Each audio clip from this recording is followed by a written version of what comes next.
Hey guys, welcome back to another episode. Today we're going to be installing the Nismo Strut brace for the R34.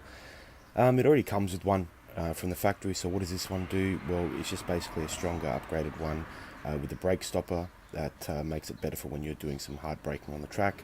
Also makes the ride a bit more rigid. Is it going to change the world? Probably not, but it'll be better. Here are some photos of what it used to look like before I got it sprayed up. You can tell it looks pretty shabby, doesn't really look that great, but we've got it all sprayed now, so it looks pretty nice.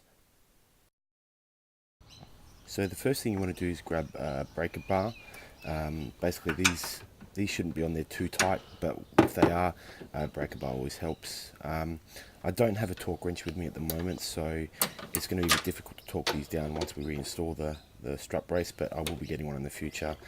So for the moment I'm just going to do them just as tight as I can without obviously making sure I break the nuts or anything like that.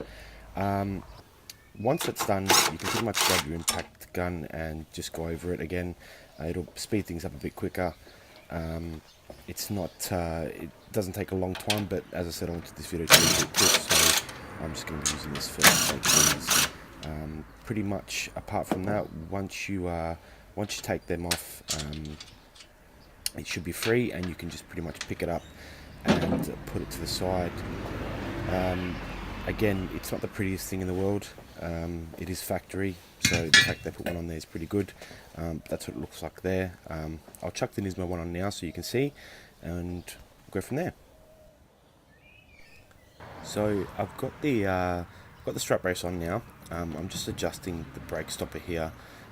Pretty much it's got 3 or 4 nuts on it that you just have to all adjust, which I'll do a little bit now, and then I'll finish it off again because it may take a little bit of time to dial it in. But yeah, as you can see there, it looks pretty good. It looks better than factory, obviously. The red obviously stands out and makes it look a bit more better.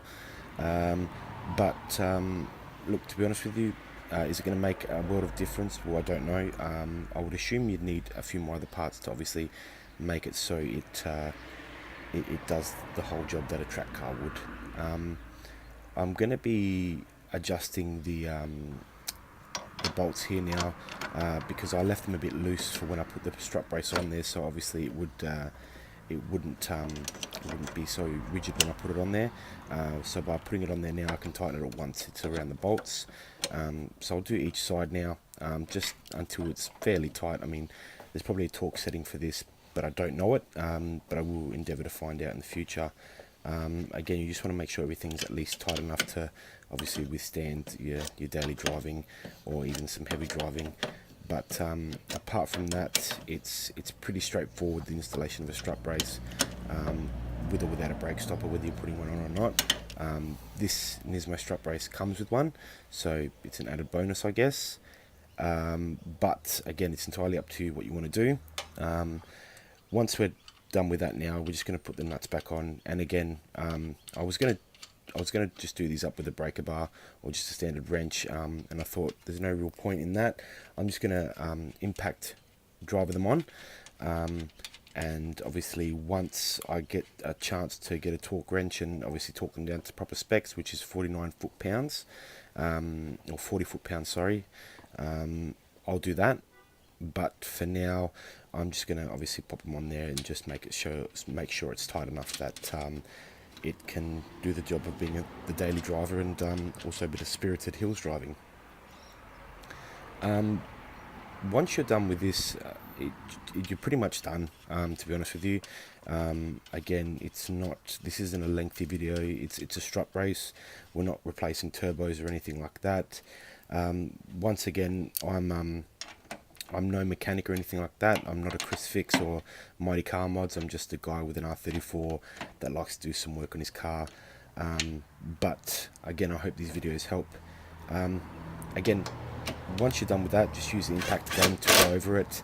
They don't need to be terribly too tight. You shouldn't need to spend very long on these at all. But they need to be tight enough to obviously withstand daily driving until you can obviously torque them down to the proper settings, or I guess loosen them up to the proper settings.